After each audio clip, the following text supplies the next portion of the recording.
In this episode of Simple Robotics, the podcast, I sit down with my guest, Sam Goff, to talk about diversity, equity, and inclusion within the animation industry. Why is it that most of the diversity seems to be at the bottom of the, I don't know, employment period, if you will?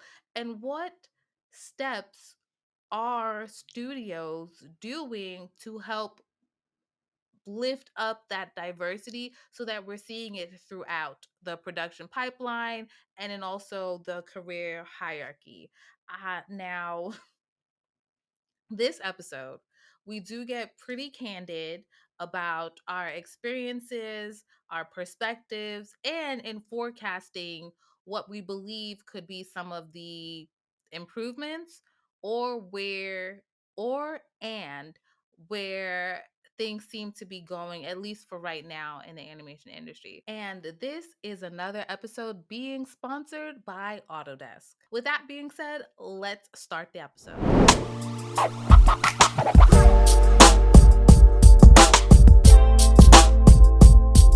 So, welcome, Sam. Thank you for joining me today. I am so happy to have you. And where do I even, I'm like, we should start from the beginning, but I will say that it's been great working with you. Sam and I actually don't know when this episode is coming out exactly in order of things, but a couple episodes ago, I talked about being laid off from my job and what those past few months have been like for me. So Sam, also I say officially met while working at that previous employer, and it's been great kind of seeing the work Sam was doing in the sphere which they're going to get into. But we'll start from the beginning and saying, Sam, tell us a little bit about like who you are and maybe where you're from and where you're currently located. Yeah. So I'm Sam Goff. My pronouns are she, her, and where I'm from is complicated because I was born in LA. My whole family lives here in LA, but when I was young, my mother's job relocated us out to Kansas City. So I grew up in the Midwest, but I'm a child of divorce, and so my whole family, including my father, was in Los Angeles. And so I would spend my summers, like anytime I wasn't in school, I was back here in LA, kind of bouncing back and forth. And then as soon as I graduated from high school, I was like, peace to Kansas, and came back out. Um, to LA, and I've been here ever since. My wife jokes, she's like, I knew that when I was marrying you, I was also marrying LA. And I was like, damn straight. Oh, I love to hear that. I Yeah, love to hear that. I ask all my guests if they went to school for the industry that they work in. I did. I fell in love with animation when I was in junior high. I mean, obviously, as a kid, I loved cartoons or whatever, but like as an art form in junior high, I fell in love with it and decided, like, then and there, that was what I was going to do with my career. And so I started taking any and every art class that I could get my hands on, which led to me transferring to a magnet high school, or the equivalent of a magnet high school, um, in my town that had a CG animation program.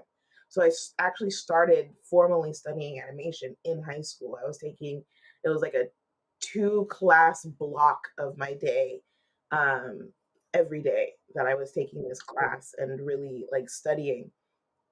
So I took that with me, that knowledge into college, and I went to Loyola Marymount University, in their School of Film and Television as an animation major, and was able to graduate with a BA in animation. Where was that school located? Los Angeles. Okay, just checking. And I also asked, what was your first like job ever versus your first industry job? Oh man, my first job ever lasted all of 2 weeks, and it was as a receptionist at the local black hair salon, which there was like only one because again, Kansas.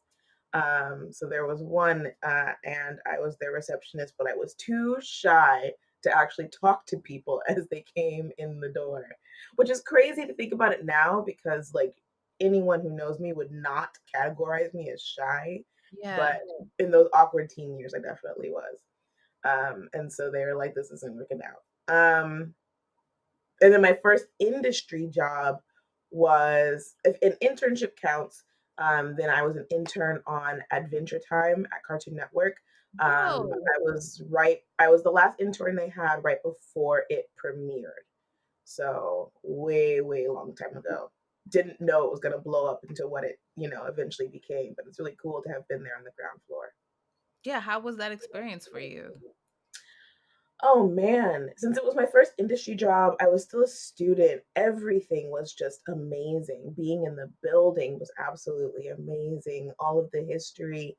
I got to like go through old files and see like original storyboards for like Powerpuff Girls. Um, I got to put a mural on the wall. I got to like sign. They have a signature staircase that I got to like sign my name in. So it's like permanently exists in this graffiti staircase. Oh, It solidified for me like this is what I want to do. I love to hear that. I love to hear that. Um, so I also asked the my guest just what are you currently working on? A whole lot of nothing. Well, actually, that's not true. So my side hustle, which has now become my main hustle, since being laid off recently, is a class that I teach called Animated Perspectives. Um, and I teach it at Loyola Marymount, my alma mater, but I also am shopping it around and taking it to other places. I've most recently taught with Project City TV online. And Animated Perspectives is a study of American social issues through the lens of animation. So, society's impact on animation, and then in turn, animation's impact on society. And it's understanding that in this country, most of our animated content is geared towards children who are really impressionable, and it understands that consciously or not, we all kind of form our idea of what the world is through the media that we consume. So, how have historically have these social issues been portrayed negatively? How can we do it better? And how can we ourselves hold our own power moving forward as content creators, and understanding that no matter where we are in our careers, or how we touch the industry, we do have a voice and we do have a sway. And so understanding how we can use that to create more ethical and less harmful works. It's amazing. Uh, former guest and no stranger to the show, Jen Hurler. I Hmm. know she's one of your students, and you came up Hmm. in conversation. She was like, I don't know what we were talking about. We were talking about like dinner or something, and she was like, "Oh yeah, I'm prepping dinner, but I have my class." I'm like, "Oh, you're taking class?" She's like, "Yeah," and then she said, "Oh, it's been led by like Sam, whatever." I don't mean whatever, but I'm saying Sam. Yeah. And I was like, "Oh, I know her. I work with her." And she's like, "Yeah, it's a really, really interesting class." She's like, "I'm so happy like I'm taking it." And I was like, "Look at how like small the world is." Like we say this all the time about like animation being small, but I mean, your class already sounds interesting to me, and I remember it coming up I probably like in passing, but I didn't know the depth of it. But as she was talking to me about it, I was like, one, this absolutely seems like the type of class you would take. It was like that is just Jen. And if you Yeah. follow her on Twitter or whatever, then that's her to the core. But what made you say that you wanted to like teach that and being like an educator in that capacity? Yeah, well, so I told you I wanted to become work in animation when I was in junior high. But if you asked me what I wanted to be when I grew up in elementary school, I would have told you a teacher. So that was always kind of like my fallback, I guess. So when I graduated from college, um, I graduated into the recession, the housing recession. And so there, I couldn't find work, just period, not even like, local fast food joint kind of work. So I decided to fall back on my love of teaching and my love of Japan because my minor was in Japanese studies and Japanese language. And so I moved to Japan and became an ESL teacher for several years and absolutely loved it. It was one of the best experiences of my life. But the animation bug never really left me. And so I eventually left teaching to come back to the States and continue to pursue my animation career.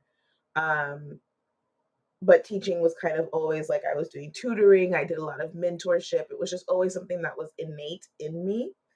Um, and then through those efforts and like through the alumni network, Loyola Marymount actually approached me about teaching this course.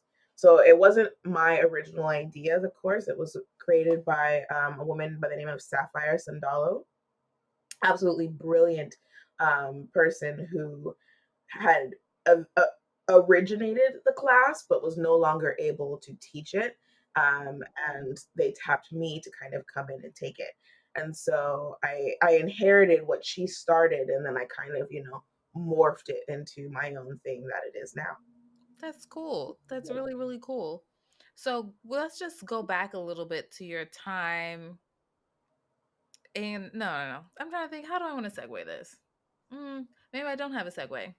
One thing we haven't covered is from your bio that you worked at DreamWorks TV. Is it DreamWorks Animation TV? DreamWorks TV Animation? DreamWorks Animation TV.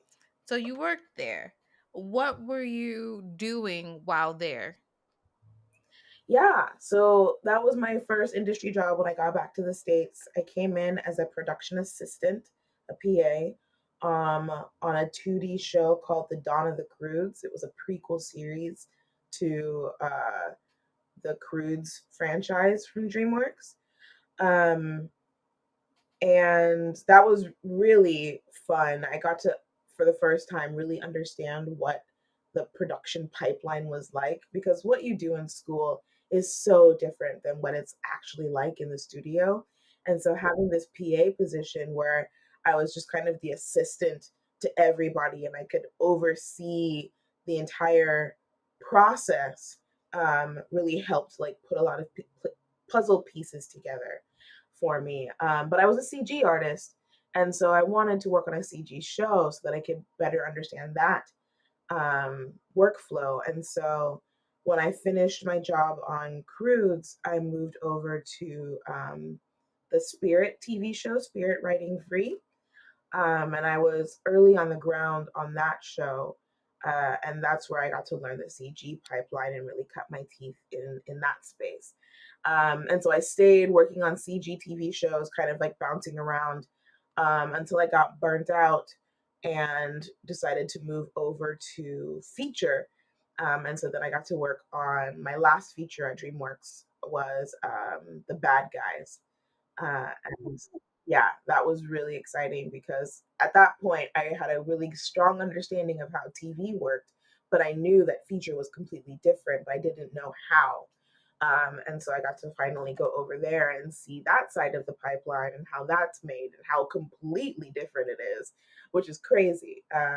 But yeah, so I'm really grateful to my time at DreamWorks as a production management person because I got to understand and learn so much about the industry as a whole in ways that I wouldn't have if I had just gone straight into being an animation artist, a professional artist.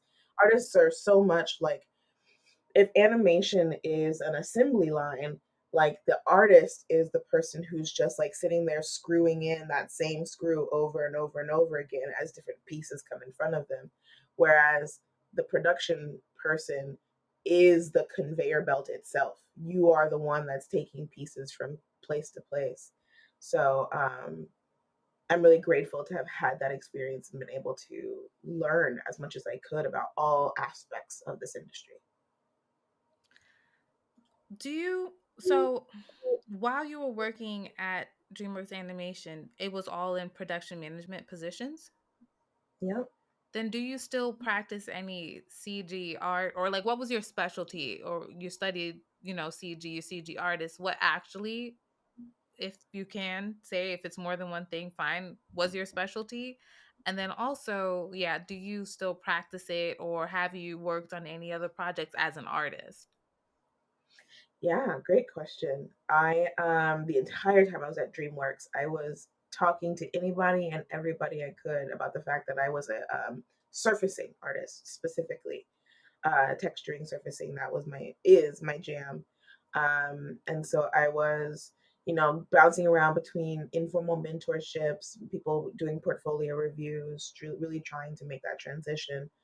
And it was when I got to the point where people I was talking to were like, yes, your portfolio is at a great place. Now it's just a matter of like, the right position opening up. Um, so not if, but a when, is when Netflix called me and offered the outreach and engagement position, which was a hard left turn, but was a leap of faith that I took. And I'm really glad that I did, because it allowed me to take what was my passion, which is doing surfacing art, and leave it as a passion instead of turning it into my career. And then taking something that I thought was just a side hustle passion, which was all of my like activism and mentorship work that I was doing in the animation space, and turned that into my career. And so it ended up being actually a really happy balance for me.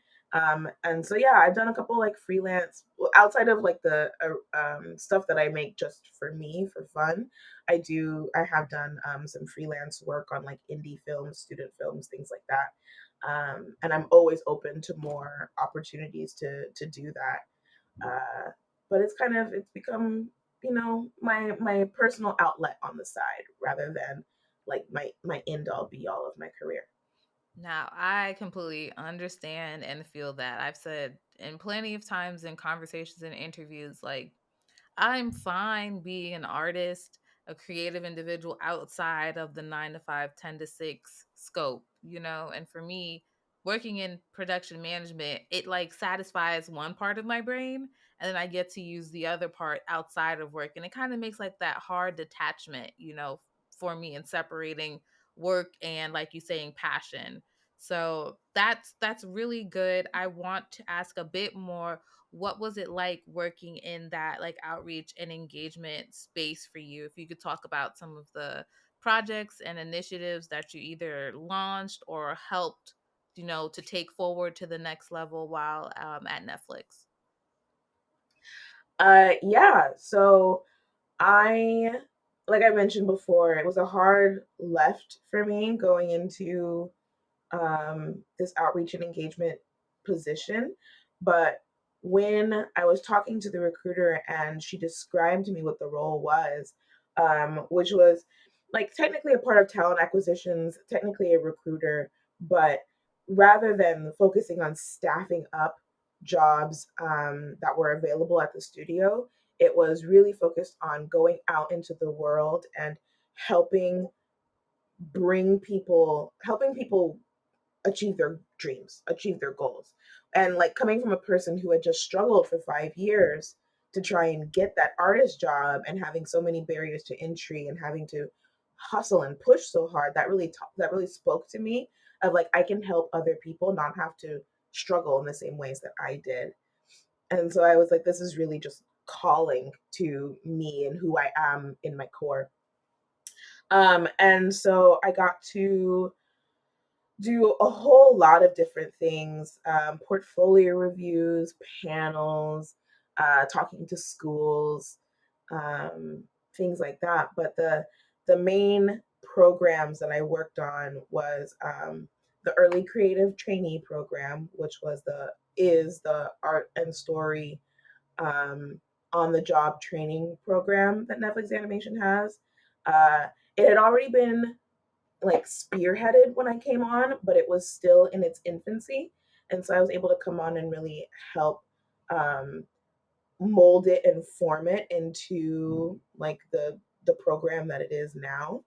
Um, and I in particular was working with the trainees once they came into the studio. So I was able to form um, how we supported the trainees, how we supported the productions that they were on, and really, make sure that they had a good experience the entire way through, because so many programs like that will just kind of throw you into the deep end and it's sink or swim and there's a lot of pressure. And we didn't want to be like that. We wanted it to really be bespoke in the experience, and we really wanted it to be comforting. Like we're holding your hand. I would often use the analogy that rather than throwing you into the deep end and seeing if you could swim, we're gonna walk hand in hand into the shallow end, and we're eventually gonna make our way over to the deep end together. And so I'm really proud of what I was able to put in place with that program. Then another program that I came in with the bare bones of the idea of day one, and I wrote a proposal within like my first couple of months and showed it to my boss at the time and was like, "This is what I want to create." And she was like, "Yes, that's great, but we need to, fill in a few more positions on the team because we were still so new at the time." And I'm glad that she did, because she eventually hired someone who was going to become my program manager and somebody else who was like our branding and media expert. And the three of us came together to create what became the Foundations program, which the Netflix Foundations program is a mentorship program. So it's not a job like the trainee program is. Um, but it's connecting like 3 to 5 people who want to work in the industry with an industry professional of the same um, area of expertise. And like, here is a real world person who can tell you what their job is like and help you up level your skills so that you can be more competitive. And what I really loved about the Foundations program was that we were able to use this program to target specifically um, underrepresented communities. So we looked at the data that we had from our hiring. When you apply for a job and it asks you those like self ID questions, like what race are you? Are you a veteran? Do you have a disability? Blah blah blah. That information is actually super important. So random PSA to everybody to fill it out. We can't see who it's attached to. Yeah. It's anonymous, but it's aggregate information that we were then at Netflix. I was then able to use to see who's applying but not making it through to the interview round, Mm, or who's making it to the interview round but isn't getting the offer. And we were able to use that data to identify 6 underrepresented groups that we wanted to uplift and up level. And so we partnered with organizations that worked specifically with those groups to find mentees for the Foundations program. And that was absolutely amazing. It was really cool to see it, first get its legs, but then continue to grow with subsequent iterations of it. Uh, yeah, so really, really proud of the work that I did with that program. and was the Foundations program that was external? That's not to be confused with the mentorship program that was like internal? Correct. Okay. Yeah, yeah. Because there was an internal one for like senior employees to work with junior employees, but the Foundations program was entirely external facing and was about up leveling creative talent who wanted to break into the industry. Gotcha. So you also you mentioned earlier about being able through your teaching work and some of the outreach to bridge the gap between animation and activism. And I've heard you use the term like animation activist. What does that actually mean to you? And like, what does it look like? Yeah, this is something that I discovered I discovered of myself along with my work in the outreach and engagement department, where I realized how important it was for me to be influential in the DEI space. DEI meaning diversity, equity, and inclusion. Um, I early in my career really struggled with a ton of microaggressions.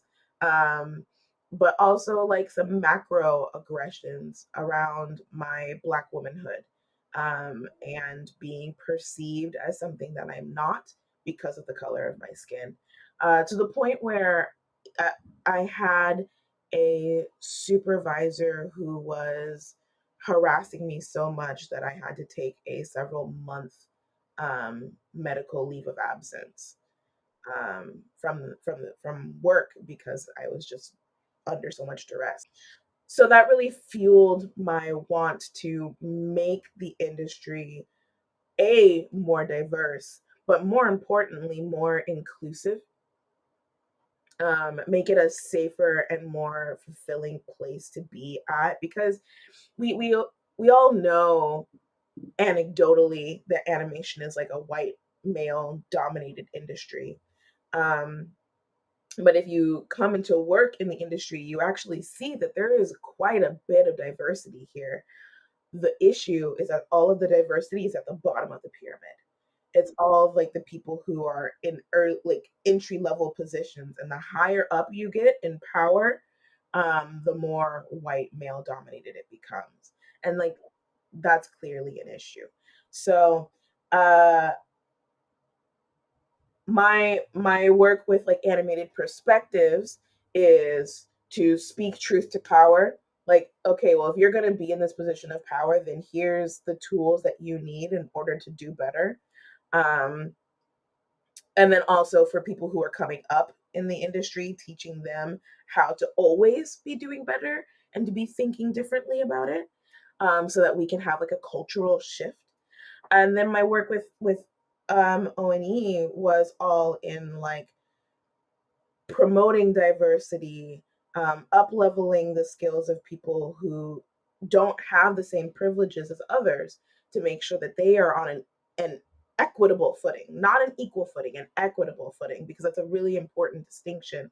um, and helping people achieve their dreams. Sorry, I thought you were gonna say more. I was so I was so into what you're saying. I'm like, yes, yes. um, so given the space that you were in while at Netflix, and probably just,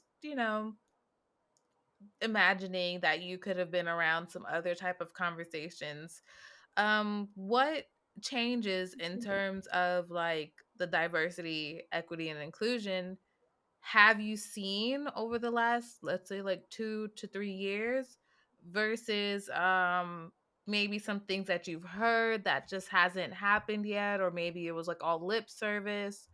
Can you speak to any of that?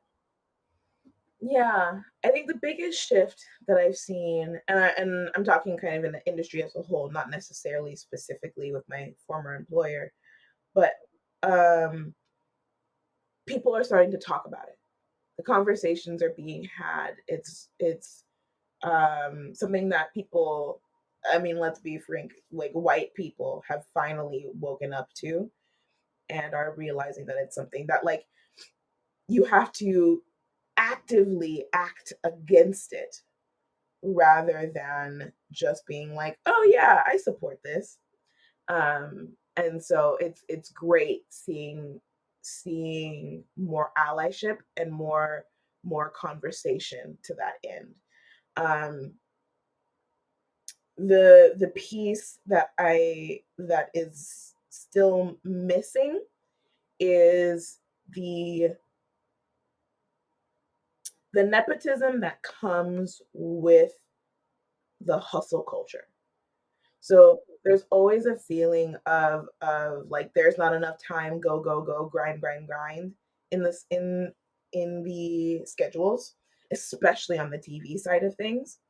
Um, and because of that hustle culture and the like, we have to push all the time. When it comes time to hiring professionals are prepared to talk about, source from, and show more diverse um, individuals that are available to be hired. Uh, but hiring managers just want to hire their friends. They just want to hire people that they know, people that they've worked with before. um, and their excuse is always, well, I don't have time to interview people, or they make an assumption that people who come from these underrepresented backgrounds don't have the same skill set. And so then they say, I don't have time to train somebody. I don't have time to get somebody up, like, to the speed that I need them at. Yeah. I've heard that even with my sorry to interrupt, with my interviews for the last couple of months. It's like I've been in features for like a little over 7 years, and hearing still like we don't we don't really have like time to train someone for series. And I understand that they are different. However, in my little heart, I'm like, production management is still production management. It just sounds to me a little bit like series would almost be a constant like feature crunch because you have multiple episodes going at one time, whereas a feature, you're one project for years. An episode might be at the end, you're working on something, and then you're prepping for the next that's going to come up, the next episode that's coming up. So I was like, I hear what you're saying about like training, but I didn't just start working in the industry like 6 months ago at the same time. So it's been interesting hearing that in my interviews. So I apologize to interject what you were saying, but I was like, yes, I hear that. I Yeah, it's so real. And it's really frustrating because you're right. Production management is production management. Like, I know the bare bones of this, and I will be able, with my 7 years of experience you said you had, you'll Yeah. be able to like pick up what the differences and the nuances are and run with that. But for some reason, they just do not trust that, and they don't trust us, frankly, people of multiple intersections of underrepresentation. There's this assumption, this unspoken assumption, that we need more help. Yes. I And sometimes it's true, you know, Yeah. because privilege does exist. And also sometimes it's not. Yeah. And there is time, frankly. As someone who has worked in production for a long time, there is time for training, there is time for mentorship. You can take somebody who is green and they can be amazing. Yeah. But there's just this sense of like, that's an impossibility, and so I'm just going to hire who I've worked with before, or someone who's my friend. But the problem is, if the person making that decision is a white man, because we know that in leadership positions that's who we have, then they're going to be, if they're bringing in their friends, they're bringing in people who look like them, they're Right. bringing in other white men. Yep. Yep. And that's how we get that unbalanced pyramid. And so I forget where this question It's started, okay. but It's here's what. no. It's fine. You reminded me of another interview where I don't remember if I talked into that at, my returning back to podcasting episode, but the individual, I almost specified, the individual was also like, "Oh, well, do you understand like the animation pipeline?" And in my head, I'm like about to short circuit because I was like, "Did you? What's the point of me submitting a resume and like whatever and then LinkedIn and all that sort of stuff?" I went to school similar to you, Sam, for this, where I had to do a thesis, and I went to a very well-known art school at that. So once you hear the name of the school, normally it's assumed like this person has this type of education, whatever. And my work experience, and you're still trying to have me prove that I know the animation production pipeline and say like, yes, I understand pre-production and where like simulation and fur and surfacing, I understand that. And then post, yes, yes. So I had to like verbally break it down for her. And then I said her now. And then the person, maybe I'll bleep that out, was just like, oh, okay. And then there just been so many moments of like some microaggressions, some really odd interviews at the same time. Yes, from people that may or may not look like me, also from people that have similar intersections. And I'm just like, what is really going on out here from the hiring side, and sometimes the recruiters themselves have been like, okay, but it's the upper management, where I'm just like, y'all are disconnected. Like the recruiter and upper management need to sync. So, Oh yeah, I can definitely speak to that coming from being a recruiter. Um, because our like talent acquisitions' whole job is working with people and helping them bring them into the studio, interviewing, blah blah blah blah. So like the skills that we develop and that we train on are ones with about DEI and having more conscious uh, efforts away from bias, right? So like we're constantly thinking about that. We're constantly training about it. We're constantly talking about it, and putting that into the work that we're doing when we're sourcing people. Then the hiring manager will come to us and say, "Here's what I want." We go through our list and we find them. Here are my 10 recommendations of who you should go with.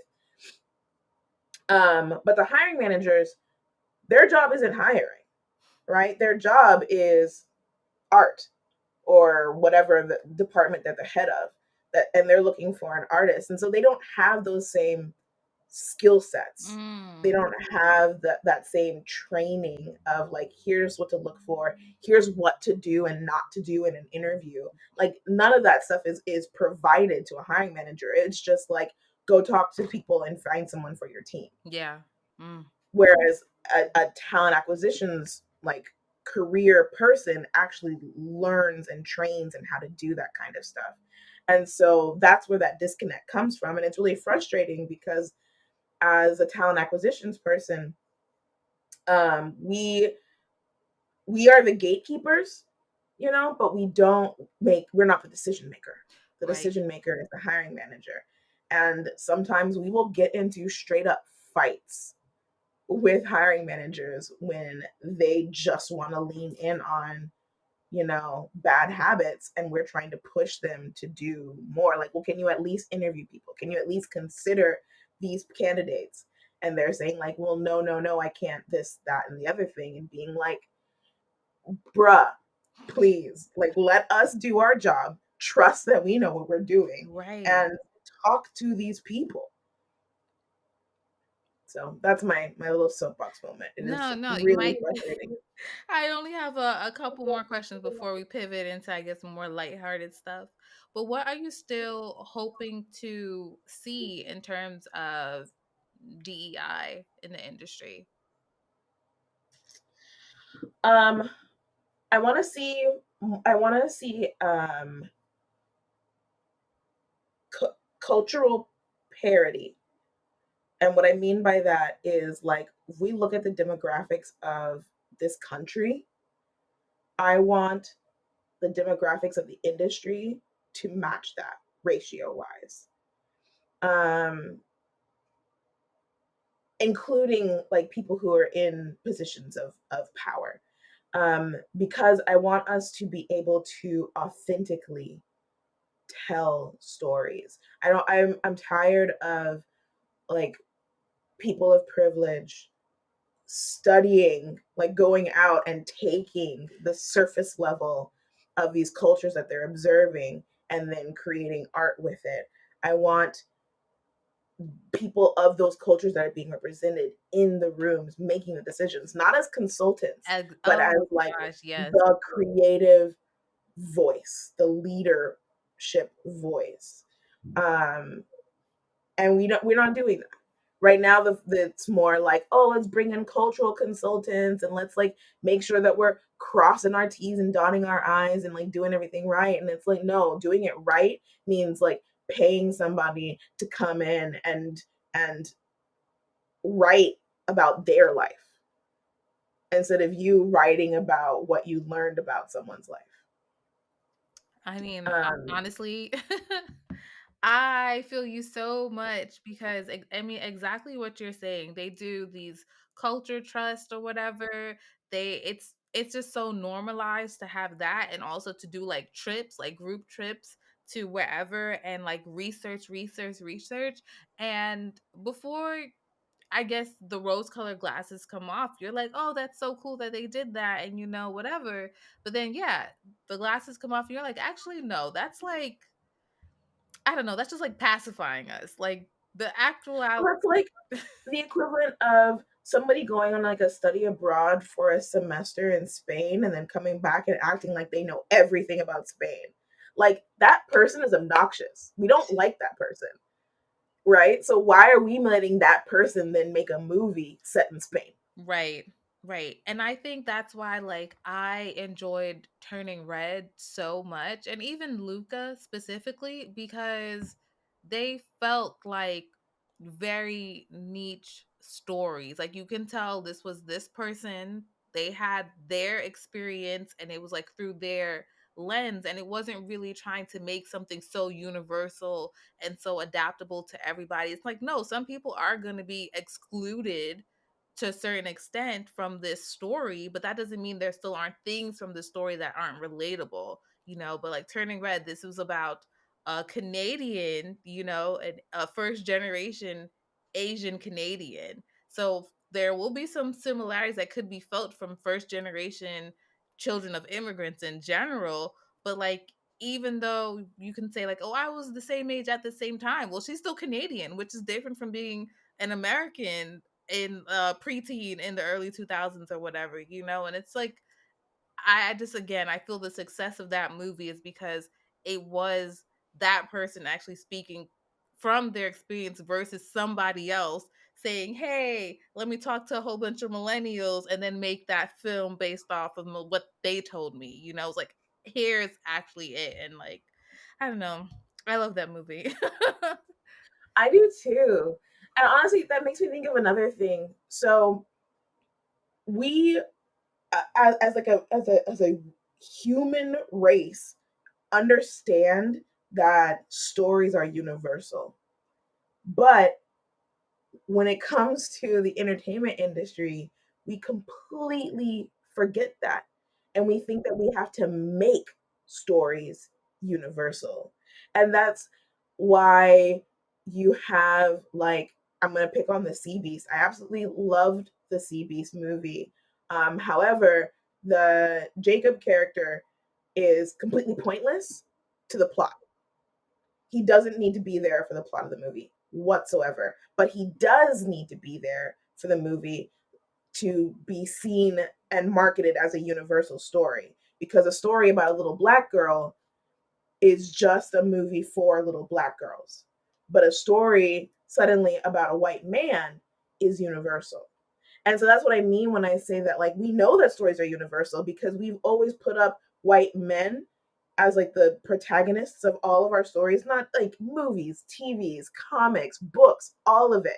Like, how many books did you have to read in elementary school about a little white boy and his dog? Like, most of them, Yeah, yeah. right? And we all recognize that those stories are universal and that everyone can find a way to see themselves or find connection to them. But the moment you make the story about someone else that's not the top of our privilege pyramid, if you will, Mhm. all of a sudden it becomes a niche movie. Mhm. It's no longer a universal movie. Like if it's about a little black girl, that's a black movie, or if it's about all women, that's a women's movie. Mhm. But if it's a story about all men, yeah, that's a universal movie. All white men at that too. Exactly. Yeah. And so it's this really weird dissonance that we have where people of color, people of multiple intersections of underprivilege, like we know that we can find ourselves in all these different kinds of movies because we've had to, Yep. because we haven't been represented in the movies. And so we've had to find ourselves in other movies. So we know it can be done. But the people of privilege are like, oh, I can't see myself in a movie about someone that's not me. And it's like, actually, bruh, you can. And I think that's what Turning Red does so well. Because Turning Red, like you said, is very specifically about an Asian Canadian first generation millennial child in her preteen years during the boy band era. That is so specific Yep. to the experience of the woman who Domi Shi, who like created that movie, Yep. right? Um, but I saw myself in it because I'm that same age. I'm also the child of an immigrant. I'm first generation. I'm not Asian, you know, I'm not Canadian. But I had connections to that movie and I saw pieces of it in like pieces of her experience in my own experience. Absolutely. And it really resonated with me. Like that it can be done, but we forget that movie that stories are universal, that humanity, that the human experience is universal, and we get so tied down into tribalism that we can't see through that. So this kind of puts a pin in the interview part. I feel like that was so great. I love talking with you about this stuff. Um, I may come back to some things with that, but I want to actually lighten it up a bit and talk about some of your favorite animated TV series and movies. So first, we're going to start off with The Princess and the Frog. And I think in all my seasons of interviewing people, no one has mentioned that movie as one of their favorites. So let's just assume that there's someone listening or watching that has never seen Princess and the Frog. How would you summarize it in like 3 sentences max? The Princess and the Frog is about the Black woman experience in America. It's about that having to be twice as good to get half as far, and the struggle of what societal pressures are putting on you versus what you want, what your heart desires, what your passions are. Um, it's also got amazing music, all of the New Orleans style jazz, and some of the best voice acting and singing, like Keith David and Nika Noni Rose. Like, come on, these are some like powerful Black famous like heavy hitters, and so I feel like it's vastly underrated, and she is my princess forever and always, and I absolutely love that movie. And why is it your favorite?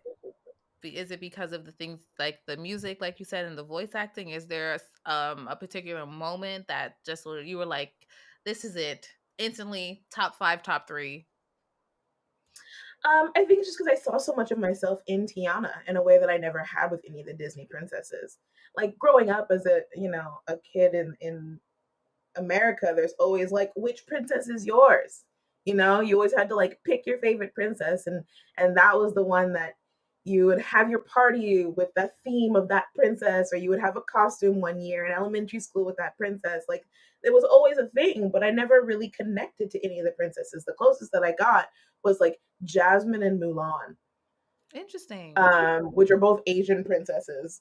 But I saw their like fiery independent spirit and was kind of like, oh yeah, I think that's me. I think that's what I want.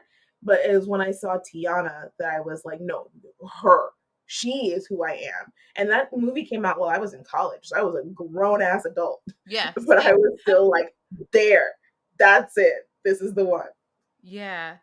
Um, okay. So on that note, we will roll into your other favorite movie, which I have up here. Spider-Man Into the Spider-Verse. Why is that one of your favorites? We talked about this plenty of times on the show, so you don't have to recap it. But why is it one of your favorites? I think the innovative style of it, as like a huge animation nerd, it was really groundbreaking in the way that they blended the like 2D and CG aspects. That has become kind of like passe now, but Into the Spider-Verse was really like the first people to popularize it. Um and it was really groundbreaking in that way. And then it's just dope as hell to have one of like the major superhero franchises pass the torch on to a person of color. Yeah. All the things that you were saying about the Princess and the Frog and like seeing yourself despite Miles and I being not the same gender. That's how I felt with the Spider-Verse, you know? So like the whole like the mom and the parent and like my mom's Spanish and he's from Brooklyn, but Spider-Man's from Queens. So I just, I do what I want there. But I was like, yes, like this just is so great. This is so exciting. I remember seeing Princess and the Frog, same like I was in college when it came out, and being just so happy, really, that there were going to be a new set of Black girls that could, let's just say, more readily identify themselves with a Disney princess without having to feel like this red hair or blonde hair or whatever hair, it doesn't look the same on me as it does as other girls. Um, but I wonder if I was a if I were a kid, or if Princess and the Frog came out when I was a kid, if I would have jumped so quickly to Tiana, honestly. Because for me, the Little Mermaid and Belle, to a certain extent, Belle were kind of more of my speed in like getting lost, detaching from reality a bit. Little Mermaid was right there, always wanting what was out of reach, and that in the daydream. But Spider-Verse, man. I'm so excited for it's 2023. The part 1 comes out, right? I think so. Mhm. Yeah, man. I need to get me a suit. I need to get me a suit and go with my people, because also I know kids will be there and that's like I want to be relatively appropriate, but I think I want to wear a suit. Another movie which we've covered this too in a previous episode. You mentioned is the Nightmare Before Christmas. Now that movie is just amazing. I just feel like if you haven't seen it, you have to be absolutely nuts. And what are you doing? But just in case someone hasn't, can you just share a little bit what that movie's about? Yeah, The Nightmare Before Christmas is a stop motion story produced by um oh my goodness, why am I now blanking Tim on the Burton? name? Thank you. Yes, I don't know why that name like flew out of my head right as I was about to say it. Anyway, produced by Tim Burton, and so it has that classic um creepy, off-putting Tim Burton style. And it's a world where all of the different holidays have their own like communities that are run by people who make those holidays happen for our world. Um, and it starts the day after Halloween with the Pumpkin King, Jack Skellington, who's feeling a little disillusioned with his life. He's gotten a little bored. He's stuck in a rut. He's kind of over Halloween, which how could you ever be over Halloween? But whatever. He's having a moment. And so he wanders off through the forest and finds his way into the Christmas land. And the Christmas land is just so amazing and different for him that he was like, I want to do that. And so he takes the idea back to the Halloween town, and they appropriate Christmas. They take it over. They kidnap Santa so that Santa can't do it, and Jack becomes Santa. And they do a terrible job because appropriation is never the right move, right? Like you can't do it as well as the originators. You just can't. And so when he fails, he realizes the error of his ways and what he was doing and how he was trying to be something that he's not, and that he couldn't see the value of his own culture because he was surrounded by it. Hmm. And once he had broken out of it, he realizes in this moment of failure of like, oh, my own culture is important to me, is impactful, does resonate with who I am, and he finds a new appreciation and passion for his life and goes back to being the Pumpkin King and sets everything right, sets Santa free. Christmas is saved. Um, and he, goes back to being the badass Pumpkin King that he is. Do you have a favorite moment from the movie? Um, I think my favorite is Jack's Lament, the song where he is kind of disillusioned with his life and wanders out into the forest. It's just such a beautiful, like heartbreaking song. Danny Elfman does the music, and he is someone who's able to put so much emotion and storytelling into his music and into his voice as he's performing, because he wrote music and also performed it. Um, and so it's just really moving to me. And in fact, so I'm a, spooky bitch. I'm a alt goth black person. And so Nightmare Before Christmas is not just like a Christmas or a Halloween thing. It's kind of a all the time thing in my house, along with Okay. other spooky shit. Um, and my we bought a house about 3 years ago, and I have been slowly decorating it more and more every year to be Nightmare Before Christmas themed, Ooh. so that it's all Nightmare Before Christmas, Halloween. Then in November I kind of take some of the stuff down, turn my pumpkins around so that it's not jack-o'-lanterns, it's just pumpkins, and it's Thanksgiving. But then for Christmas, all the Nightmare Before Christmas stuff goes right back up. I love that. Yeah, and the house is now notable. It is known. I have the Jack Skellington house. The kids of the neighborhood know, and it's a huge moment of pride for me. Aw, I love that. I'm a scaredy cat, but I love that for you.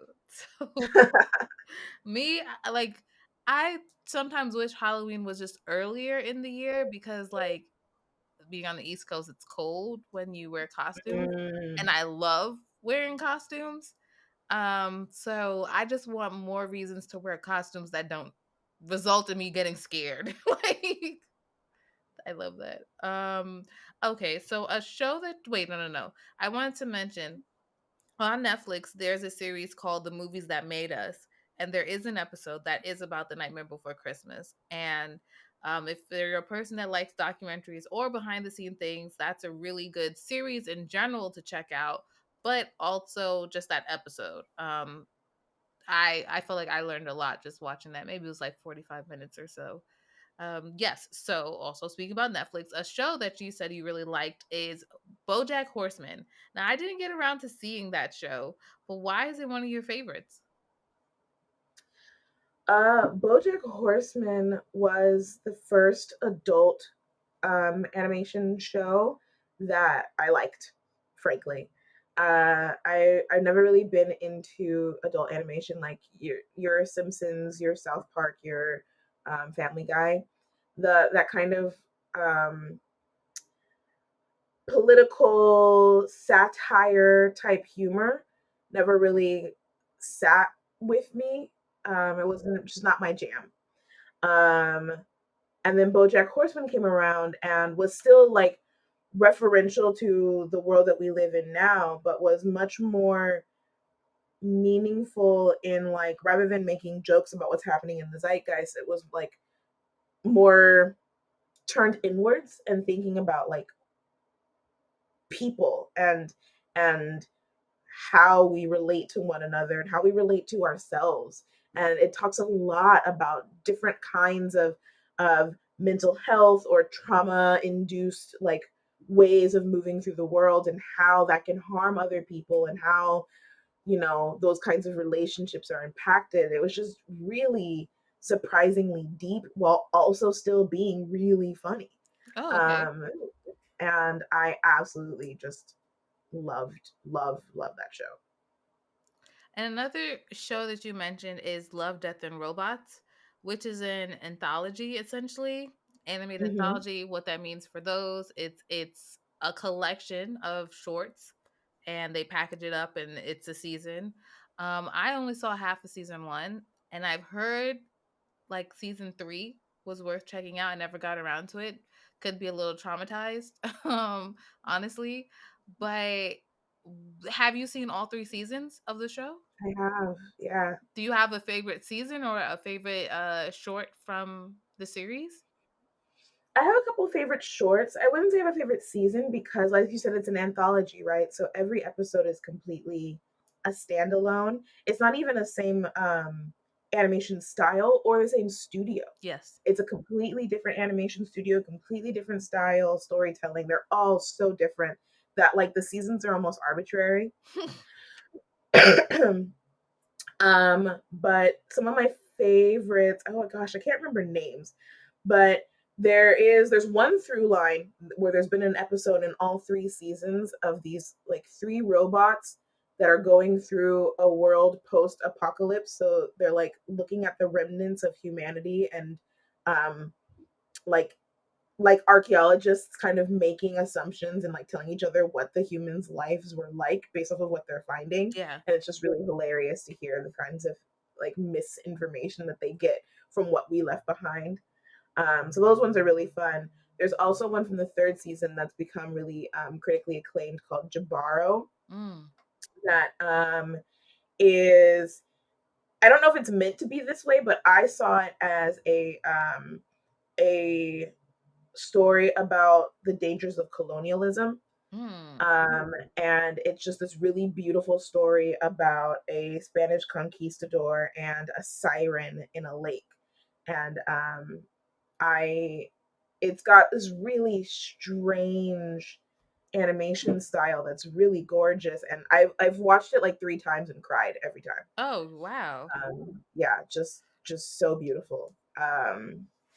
Yeah, so those are the ones I would mention, but they're all so good. They're all so different. They are there's some of them that are like lighthearted and funny, but most of them are pretty like dark, futuristic, sci-fi, horror kind of in those genres. It's like an animated Black Mirror, if you will. Exactly. Exactly. Yeah, when I was watching that first season years ago, um I just was struggling with like adult doesn't always need to be hypersexual. So in that first season there were a couple where it was like it just was just too much for me. It's like there's extra animation on the boobs, there's like all this stuff that I feel were a bit distracting from whatever you're trying to do. But like you mentioned, I did like the one with those little robots from the first season. I remember something about like there was like a farm and I think like an alien invasion happened that was entertaining. I do think again in the first season an episode I had liked was I guess she was some sort of worker of the night, and she's the one that had like the smudge or the hair, and it was I don't know if it was two of her or like I don't know, whatever. But that one was pretty interesting. But there were yeah a couple of Yeah, that one, the creators of that one are the same ones that made Jabaro, the one that I was talking about that made me cry. Makes sense. Makes sense. So yeah, I'll get around to it because I am all for independent animation, and regardless of how I may feel of various adult animated content, I it still needs to exist, So seeing the way different people are approaching telling more mature stories, I like to watch. But yeah, some of the hypersexuality stuff, I'm just like, please, like, Yeah. why are you being such a bro? Yeah, that definitely does exist. They're not all like that, but it Yeah. definitely does exist. Yeah. Well, another show that you mentioned is Steven Universe. Why is that one of your favorites? My queer ass is such a Steven Universe stan. Oh my god. I am obsessed with Steven Universe. Love it. I've got like Steven Universe stickers all over. My first dance with my wife at our wedding was the ending theme song to Steven Universe, and the lyrics were in our vows. Like obsessed. Um I love it because like very surface level, like shallowly, it's a cartoon about a bunch of lesbians and like what's not to love about that, as one myself. But more seriously, it's um it's a show similarly to BoJack Horseman, actually, that talks a lot about what is going on for us in our minds, different mental health, different coping mechanisms, different tragedies that you have to overcome. It really talks you through in a way that's like graded down for children, um, how to deal with really hard topics, Mm, while still being full of love and light and fun. And it just like every time they would talk about something else, I would be so amazed and impressed. Like there's a song that my wife and I will still use to this day when we both have anxiety and depression, and so like when we have panic attacks coming up, there's a song about how to deal with a panic attack that we will use. We'll sing to each other, or we'll pull it up on YouTube to kind of help us move through. And I think the fact that this children's show that was like very mainstream was able to um, do something like that and create those kinds of resources for children is just absolutely beautiful and amazing. And also the music slaps. I know. I like missed out on Steven Universe because I was watching it in Spanish, so I was taking a long time. And so the whole series kind of passed me by when he grew up and everything, and I really was enjoying it in Spanish, but I know the language because I'm not fluent. So I'm sure I was missing a lot of context and stuff like that. But I can say the music is also just as good. Well, maybe not just as good, but it's also really good in Spanish and probably some other languages too. But now I'm just like, okay, I should just watch it in English so I can understand the hype because I want to be a part of this even universe hype too. And probably before it gets taken down from whatever streaming platform it's on, because the way all that's happening, who Whoop. knows? They already came after like the places I would go to watch my shows in Spanish. They're all like gone. I'm like, what? Why? But y'all not offering other languages either. So what are we supposed to do? But They're anywho, just gone. Yeah, I've been like Infinity Train has been on my to be watched list, and I was about to start it soon, and then gone. yeah, yeah, and the thing that's frustrating with all this too is like when things are gone, they're like gone now. Like it's it's so hard to try and get a DVD copy. You can't we don't support pirating, but still you can't even do that because there's all these copyright blocks that constantly shutting down whatever websites. So it's just like all in your imagination. Like Beyonce said, she didn't even need to release tour DVDs because you have it in your brain. Like either it's in your brain or it's not at this point. Yeah. Anywho, so some fun questions I sent you so that you can have some time to think about. But no pressure if you didn't think about it. It's completely fine. Which character in all of the animated characters that exist would you say that you're most like?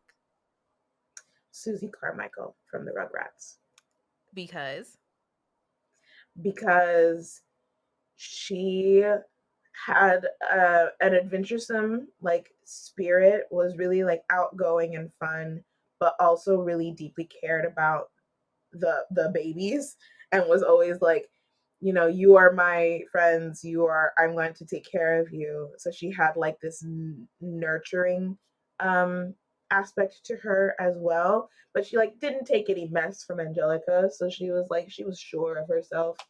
um so that like those are aspects that I all really value in myself as well, of like being really caring and nurturing for the people around me, being really self-assured and like having that strong head on my shoulders. um yeah, I am Susie, Susie is me. and then now to cast your biopic, whatever. You can do yourself, your wife, maybe a friend, another family member. What using animated characters? Who would you use? Yeah, so in my biopic, I'm Susie. My wife, I would pick Maybelle from, oh, what's the show with the Mystery Shack Is it on Gravity Falls? Disney? Gravity Falls. Yes. Maybelle from Gravity Falls is who I would pick, her because um, they are, my wife uses they them pronouns. They are very excitable, and really like just effervescent, bubbly, a huge, big personality, absolutely full of like love and spirit and light and adventure. And obsessed with rainbows. So Maybelle. which is hilarious because, as I mentioned before, I'm like a goth spooky bitch, Yes. and so the two of us together, we do not match, but it is absolutely perfect. Aw, that's funny. Yeah, so that would be my biopic. I don't know about anybody else. I didn't think beyond Oh, just me and my oh, wife. that's fair. It's your world, so that's fair. And then now, if you were stuck on a desert island, what two characters would you prefer to have with you? Yes. So I think this one was a harder one because I couldn't decide if it was I'm gonna now just live, like this is where I live now, desert island, and who I would want with me, versus I'm trying to escape and I want to get back to like home and who would be with me. So What, which one? whichever one you want. Okay. Okay. If I'm trying to escape, if I'm trying to get back home, then I want um some people around me who are like super smart and resourceful. So I would probably pick some of the X-Men from the X-Men animated Ooh, series, okay. you know? Like I feel like we would be able to like get shit done and get it figured out, Yeah. and get off the island. But if the island was like, this is where I live now, and I want to make the best of my life, then I would want somebody who was also resourceful, but somebody who's like a lot of fun, that I would not hate being stuck on a desert island with. In which case, I would probably go with the cast of Steven Universe because I am such a stan. Makes But sense. they are able to like make the best of any situation. I don't really think that we would be able to get off the island with what we got, but we would make a good life for ourselves there. Excellent, excellent. So this is a wild card question. Um, what is one thing that you'll be really disappointed if you never got to experience it? And this, it's just completely open ended.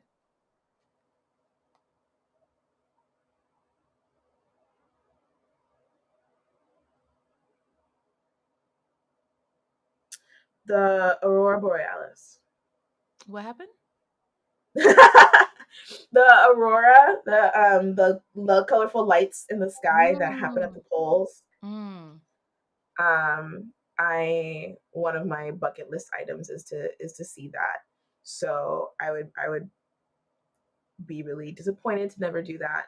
And then the other like big bucket list thing that I have is I want to go to every Disney theme park in the world, and I'm already halfway through. That's amazing. Um, well, halfway if you count by location, not if you count by park. Because one of the ones I haven't been to is Florida, and that's like 8 parks in one. Okay, I understand what Um, you're saying. but yeah, I would also be really disappointed if I didn't get a chance to go to all of them. But I have the two locations in China, Shanghai and Hong Kong, and then the Florida one, and then I will be done. Wow. I've only been to the Florida one, and I was like 8. So my I'm not bucket. even that big of a Disney person. Like, yeah, I like Disney, but I'm not like a Disney fanatic. Um, but I realized when I went to Euro Disney when I was visiting a friend in Paris, because I lived in Japan, so I had gone to the one in Japan. I'm from LA, so I've obviously been to the one in LA. Um, and then I went to that one and I was like, oh shit, I'm halfway through. I might as well just do all of them. Yeah. And so that's kind of how it became a thing, No, that's an which awesome. I will never forgive myself because I was in Hong Kong and I did not go because it was before I had had the bucket list idea, and my friend that I was with wasn't interested in going to Disney in Hong Kong. And now I'm just so mad because I was like, I was right there. You were right there. That's an awesome bucket list thing.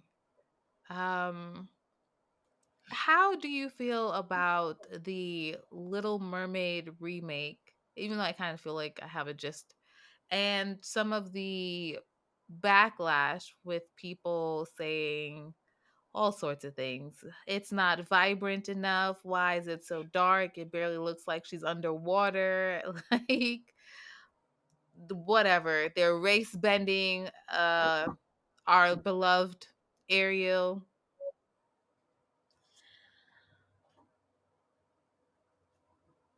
First of all, I'm already preconditioned to not be a fan of this movie because none of the live action remakes of previous, like, of OG animated content that Disney's made have done well. Like the live action Beauty and the Beast, the live action Pinocchio was an immediate flop. Like like we've done this. The live action Lion King, like Live we action don't Lion King. yeah, we don't need any of this. So like for that reason, I'm kind of like meh. But let's talk about the race. The race part of it is it's the same conversation that's being had with the Lord of the Rings right now, the new TV show, and people freaking out that there are now black elves. And it's like because the world has finally woken up to the fact that we can put people of color in stories and the stories can still be universal, we're starting to include more BIPOC folks in stories, which I am all about. I'm all for it. Even when it's like historically inaccurate, I don't care. I like having the representation there. It's really crazy though that when we get into fantasy, that you're like, yeah, I believe in elves. I believe like I can have my suspension of disbelief to watch this show about elves, or my suspension of disbelief to watch this show about mermaids. But the moment you make one of them brown skinned, I have a problem. I'm like, why? What is your problem? Like, what?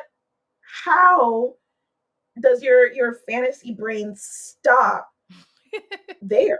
Yeah. That makes absolutely no sense. Like, you think that black people just don't exist in fantasy worlds, in sci-fi worlds? It's ridiculous, frankly. Um, so I think that Chloe or Halle, is it which one is it? It's No, it's Hallie. Halle Bailey is an absolutely amazing singer. I don't know if she can act, but I'm interested to find out. And I think that she's going to be as great of an Ariel as can be for the fact that it's already a movie that shouldn't exist, Yeah. if Yeah, that yeah, makes yeah. sense.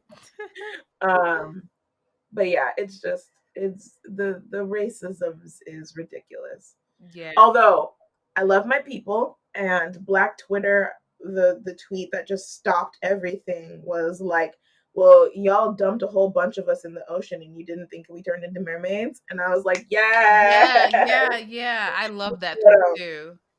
So good. I'm very interested in seeing the reveal of who Prince Eric is. Um so yeah, I was obsessed with the Little Mermaid. When I was a kid, I don't know if I said this on the show. I wasn't aware of race, so I did not know Ariel and I did not look alike in my head. We were the same. So it's wonderful to see Hallie being the Little Mermaid now. Child me didn't need that. So I like you in the sense of like you're ready kind of set to not like it. Like I've put that aside and be like, well, I'm just going to have a good time. Like I'm not going to bring like, child Monique here to go see this and try and hope that she has a great time. I'm here as an adult. I know that this movie is not necessarily for me. It's making money off of me, but it's not for me. I'm just here to just experience it. But Sebastian better be Jamaican or at least Caribbean, but he better they should not change that. Like, come on now. Yeah. I hope Prince Eric is a dark skinned black man. That would be amazing because I needed a do-over from Naveen. I don't think like Naveen should have been black. That's what I think. So the fact that he's racially ambiguous, I'm like, we just lost our chance to have a black Disney prince. And so I would love for Prince Eric to be, yeah, someone very rich in melanin. Yes. Yes, because he's got to be dark because Hallie is already a light skinned Black woman, and I'm tired of them using colorism against us and being like, oh, we'll put a Black person in, but it's got to be like the lightest Black person we can find. Yeah. Like, sick of it, tired of it. Stop with that nonsense. So give me a dark chocolate Eric. Yeah. We could dream. We could dream. But Sam, thank you so much. This brings us to the end of the episode. If someone or someone's wanted to reach out and contact you, I just found your TikTok where you do share a lot of information and I find it to be very resourceful. But how can people reach out to you or, interact with you on social media if you want to? Yeah, I am at Sam G underscore Annam across all platforms. Um, TikTok, Instagram, Twitter, and Reddit are kind of the ones that I'm on the most. Hmm. Um, and then you can also follow me on LinkedIn. My name is Samantha Goff. I won't connect with people that I don't know, but you can just follow me and see all the things that I'm posting about because I'm constantly trying to curate across all my social media platforms. I'm always sharing and curating opportunities. So entry level job postings that I see, um, festivals, panels, networking opportunities. I'm always trying to just signal boost all of those things to help people who are trying to break into the industry. So follow me across all those platforms. And then, as you mentioned in TikTok, I'm specifically answering people's questions and explaining, trying to demystify the hiring process. That's amazing, amazing. Thank you so much, Sam. And this concludes our episode.